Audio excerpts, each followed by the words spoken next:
terroristische Organisation, Vereinigte der Verfolgten des Naziregimes und der Antifaschistinnen und Antifaschisten.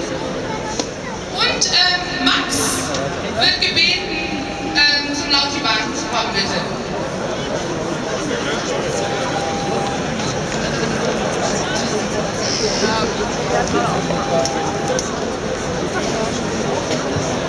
Liebe Antifaschistinnen und Antifaschisten, liebe Freunde, sind die Nachrichten aus Kobane, der Stadt, deren Bewohnerinnen und Bewohner verzweifelt seit Wochen um ihre Freiheit ringen, nicht dazu angetan, heute, morgen und in Zukunft nicht nachlassend gegen die dschihadistische Mörderbande, die sich Islamischer Staat nennt, aktiv zu werden und gegen sie zu demonstrieren?